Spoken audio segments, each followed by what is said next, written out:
Aqui no nosso estúdio eu recebo a doutora Lorena Auer. Muito obrigada, doutora, pela sua presença com a gente. Boa tarde, Roberta. Obrigada pelo convite. É uma satisfação estar aqui com vocês. Prazer é todo nosso, viu? E eu também recebo a dona Rosa Manso.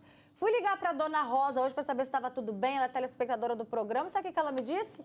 Roberta, você não sabe da maior. Conta, pessoal de casa, o que a senhora está enfrentando. Estou passando justamente por esse tratamento da diverticulite. O que a senhora começou a sentir, dona Rosa? Boa tarde. Boa tarde. Primeiramente, eu comecei a sentir uma questão de a dor abdominal e aquela questão de não estar conseguindo ir ao banheiro? Ao banheiro e a dor. Começou, aí deu sequência à dor.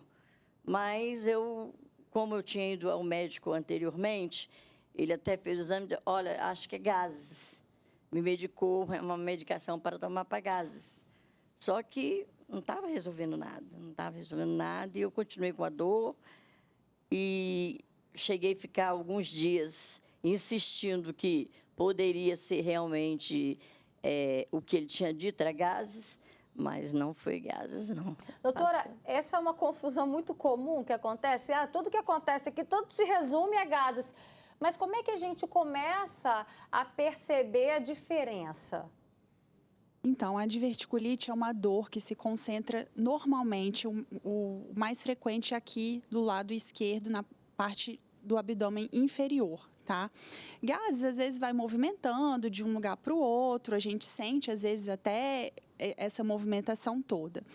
E aí, essa dor, normalmente, ela progride, né? Vai evoluindo, às vezes vem com outros sintomas associados, náusea, pode ter febre ou não, e mudança do hábito intestinal. Às vezes, o intestino fica mais preso ou mais solto numa crise de diverticulite. Agora, o que causa a diverticulite? Porque, de repente, sim, é de uma hora para outra. A senhora já teve algum problema parecido em algum outro momento da vida? Não. E sempre funcionou tudo direitinho? Sempre normal. Tá vendo? O que de repente pode causar diverticulite, doutora? Então, ocorre uma inflamação ali no local, né? Esse local onde forma o saquinho que inflama, ele é mais fragilizado. Então, assim, o intestino mais preso aumenta a pressão ali dentro desse saquinho do divertículo, e a força ali que faz para movimentar a motilidade do intestino, isso faz com que ocorra essa inflamação. E como é que é feito esse diagnóstico? Porque, por exemplo, a dona Rosa tinha ido, então, já ao médico por 2 vezes, então, pelo que a senhora está falando, né? E ele constatou, inclusive me medicou, como se tu até fazer umas flexões assim e soltar o ar, que era gases. Só que comecei a ter a dor, as dores mais frequentes aqui, como ela falou, lado esquerdo, e comecei a ficar assim, caída, né? Que ia ficar deitada, quando eu tentava levantar, doía tudo, e ali eu fui tomando remédio para dor, né? Mas aliás, eu só percebi que a situação estava bem pior, foi quando eu vi a febre. Como é que se dá esse diagnóstico? Qual o exame que precisa ser feito para constatar a diverticulite, doutora? Bom, o diagnóstico a gente suspeita pela história. O exame físico é imprescindível, né? Examinando o paciente ali, a gente tocando nessa região, a gente já vai suspeitar e a gente confirma com uma imagem. E aí pode ser uma tomografia de abdômen, um ultrassom intestinal feito por um médico mais experiente, mas normalmente é a tomografia que acaba afirmando. Qual é a relação disso com a idade? Então, com a idade, vai aumentando a possibilidade de ter esses saquinhos que podem inflamar. Então, o idoso, acima de 60 anos, aumenta muito a incidência desses divertículos. E a importância da gente buscar o médico, né? Então, hoje a senhora já está iniciando um tratamento, dona Rosa? Já estou, tratamento que eu já fui, tive que passar pela tomografia, onde foi constatado, aí houve a medicação, fiquei por um tempo lá, né, tomando a medicação, aí em seguida ele me liberou, me passando a medicação para me tomar em casa.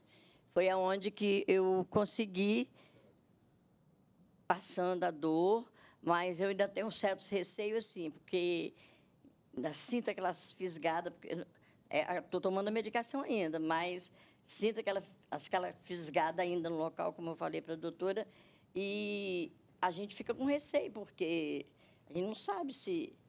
Porque lá constou realmente que eu estava com uma infecção.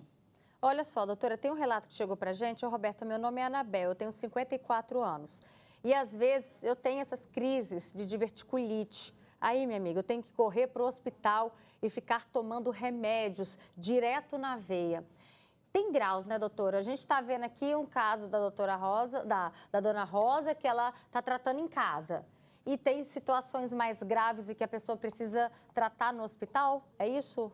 Em alguns casos, como o do Raul Gil, né, que precisou ser internado porque tinha uma desidratação, ele tem mais de 80 anos, então existem alguns grupos de risco, né, que é a idade mais avançada, com morbidades associadas, a pessoa não está conseguindo ingerir líquido, não vai conseguir tomar um antibiótico via oral, não consegue se alimentar direito em casa, tem algum sinal de sepse ou delírio 1, está com confusão mental, tem algum sinal maior de gravidade, precisa ser internado. Eu senti aqui na fala da dona Rosa um medo da crise voltar.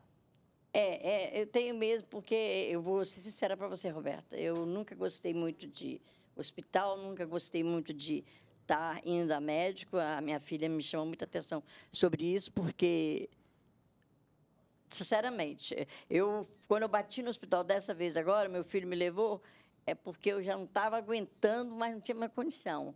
Mas, realmente, é muito difícil. Eu, lá dentro mesmo do hospital, na hora que eu saí da cadeira para ir fazer a tomografia, até no levantar, eu gritava que era muita dor. Diante desse medo de quem já tem histórico, de quem já passou por uma crise, tem como prevenir, doutora?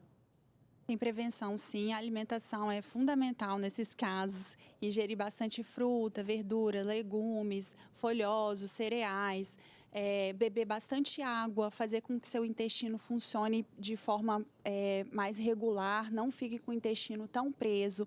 Outro fator de risco é o uso recorrente de anti-inflamatórios. O cigarro também aumenta o risco de ter essa doença e a obesidade também é um fator de risco. Praticar atividade física também é um fator de prevenção. Dona Rosa, já consegue colocar alguma coisa em prática?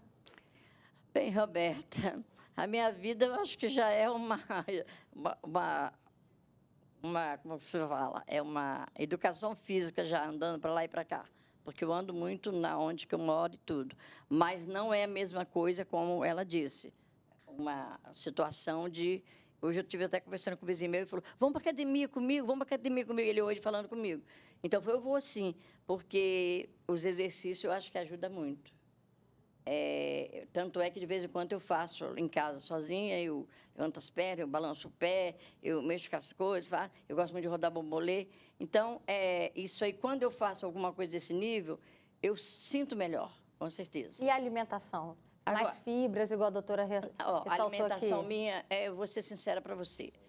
O meu arroz e feijão não tem jeito, mas eu agora estou comendo assim muito mais alimentação crua, tipo a cenoura, a beterraba, essas coisas. Não sou muito chegada à carne. Eu até brigo com meu filho, que às vezes ele vai fazer carne. Ele tem mania de botar muita carne, para mim eu não gosto.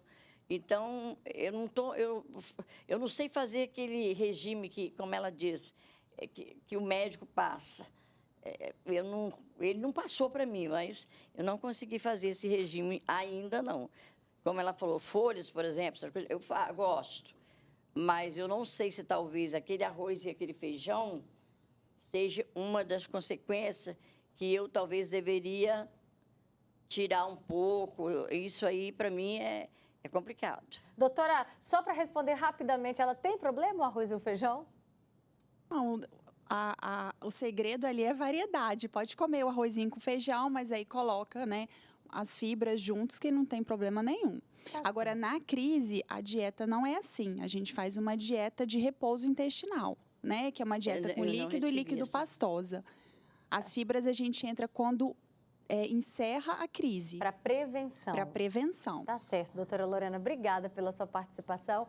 Rosa, aproveita aqui nos bastidores, então, tira mais dúvidas com a doutora Lorena Auer, que está aqui com a gente. Uma ótima tarde para você, viu? Obrigada, meu amor. E melhoras. Tá? E quando precisar, por favor. Um beijo. Tamo junto.